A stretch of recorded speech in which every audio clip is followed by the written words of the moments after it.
This member for Joondalup. My grievance this morning is to the Minister for Education, but obviously given that the Minister is in the other place, I'm grateful that the Deputy Premier and the Minister for Health has agreed to take my grievance. My grievance is in relation to a particular aspect of the operation of the Teachers Registration Board of Western Australia, and in particular how it impacted one of my constituents who is a primary school teacher and has been a primary school teacher for 38 years.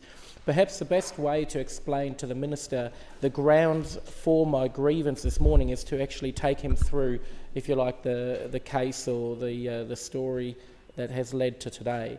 My constituent, as I've mentioned, is a primary school teacher, has been for 38 years. Earlier this year, her teacher's registration was due, I believe, to the tune of $82. And it was due on the 31st of March. Now, my constituent paid that registration fee, but admittedly, and not denying the fact that it was paid a little bit late. I don't know the exact number, about a week, 1 week late, yep.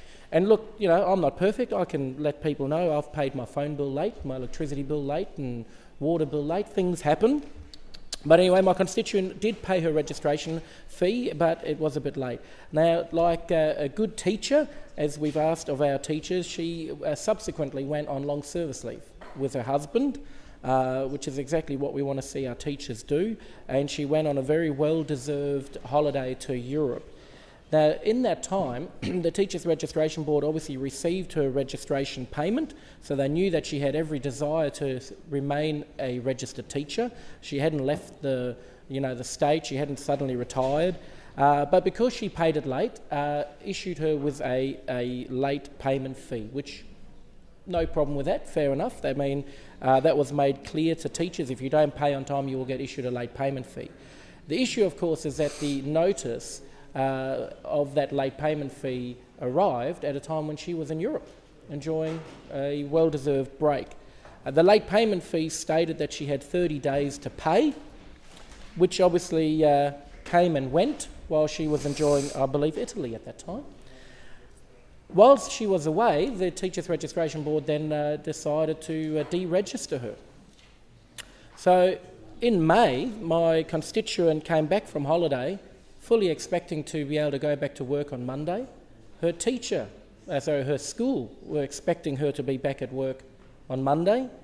Sifting through the mail, she finds a letter from the Teachers Registration Board saying that she was no longer a teacher in the Western Australian education system, which was obviously fairly disconcerting, but you would think that maybe with a phone call and perhaps a payment over the phone with a MasterCard or Visa card, or by settling the bill, a button could be pushed on a database or something that could reactivate, if you like, her registration.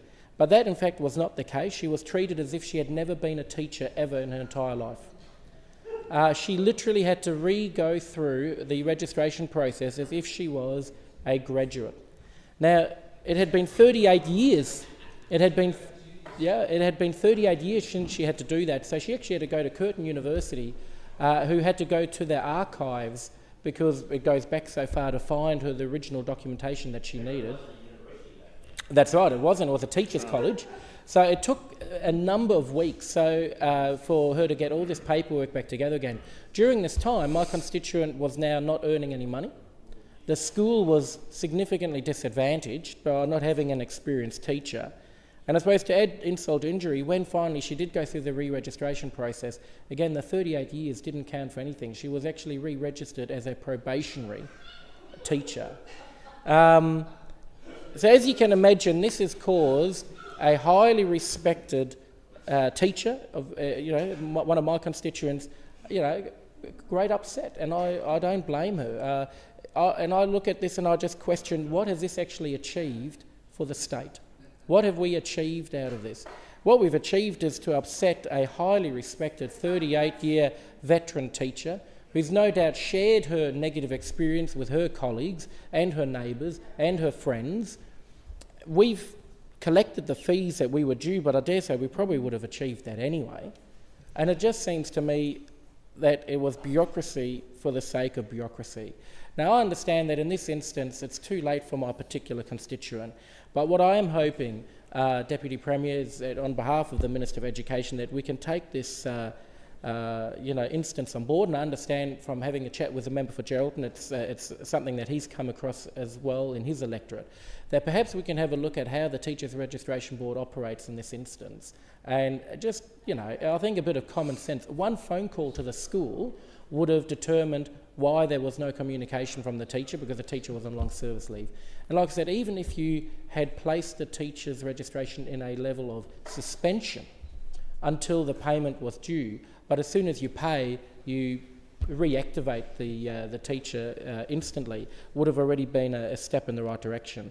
I moved house recently, and in doing so, some of my redirection wasn't quite ready, and I didn't pay my phone bill on time. I can tell you that my phone didn't instantly get disconnected. I had Telstra send me a very nice SMS about 2 weeks later. Is there any reason why you haven't paid your bill?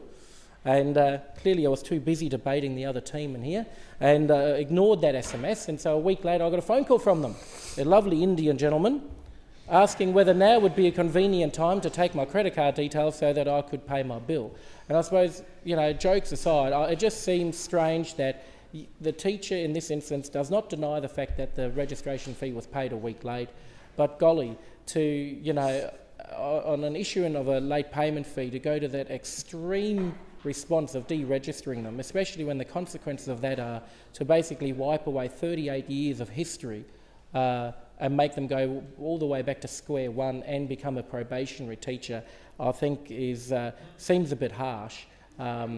Deputy Premier, I think it is important that we bring these sort of instances to light, and I certainly hope that can be fed back into perhaps a review process at the convenient time to have a look whether something can be done to prevent that happening again. Thank you.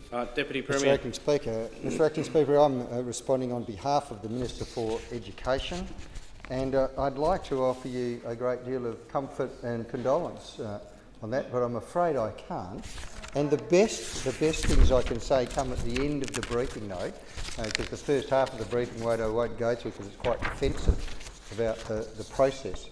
But it does say that it will look to improve the process and will take this case as an example. They will consider the circumstance of this case and the feedback provided with a view to ensuring that similar issues do not occur in the future.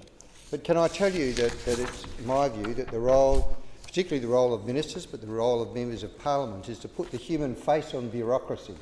And we see so many times things like this happen, and I, like you, have been late with some payments, and in some cases, I get a letter that says, we know that you normally pay your bills right on time, and so there clearly must be some error that the bill has been lost or something like that. And that's normally the case, that something gets misplaced. But there is a case, of course, if you're away for 3 months and I got those sort of letters and bills and then still didn't pay my power bill, chances are when I got back, if it's 3 or 4 months later, my power would be disconnected with that long response. And I think it does highlight the need for people, when they do go away, for someone to be checking their mail and making sure there's not things in there that are likely to cause the problems. But remember, this issue is so easily fixed, isn't it? So easily fixed. And it's not about a matter of not necessarily, they've paid their registration, as you say. You could have a situation in place where, as you say, they remain in suspension and can't resume work until the bill is paid. So they could easily have paid that bill in a day by credit card, and that automatically allows them to have their registration renewed. So it's clearly not as if they didn't want to have that registration renewed. Now, member, I have to tell you my further experience with bureaucracy, if the whip could stop talking to you so you could hear what I'm saying. Mr Acting Speaker, I don't believe that just a simple grievance in this House, as important as it may be, solves a problem like this. This is the sort of thing that does require intense follow-up to make sure it is solved in the future, and I think you should dedicate yourself to that particular job. You've got a fantastic example here to use to make sure that things get changed. You've got a minister that I'm sure as soon as you get in his ear and he hears the things that I've said in here will be staunchly in your support. And it may be a matter of changing legislation. It may be a matter of changing regulations to make sure that things like this don't happen in the future. Because it's not in anybody's interest to put people through this sort of process. And I'm sure it's not something that's been deliberately done by the bureaucracy just to annoy the hell out of people. It's just a process they have in place, and sometimes that happens with bureaucracies, is that they have a system. There's not just one person who might be caught up, there might be hundreds. They might not have the staff to be able to do the phone call to the school and find that they're on long services leave. There might be a whole range of reasons why it's difficult. The job of you, through the Minister, through the Teachers Registration Board, is to make sure that a different process is put in place so that people aren't caught out by this sort of thing in the future. It may be not that often, you know. Teachers will often go on leave over that summer break, but long service leave, as you know, comes fairly rarely. It'd be good if there was some system to fix that. Of course, if they'd paid their bill on time in the first place, it wouldn't have happened. If they'd had some system of someone reading their letters while they're away, it might not have happened. But nevertheless, Mr Speaker... Member. Well, not if you arrange it. You know, I arrange my children to go and check my mail when I'm away for a long period, just to be sure, yeah. Member. I don't want you opening my mail, member. So, Mr Speaker, I don't think there's anything more than that.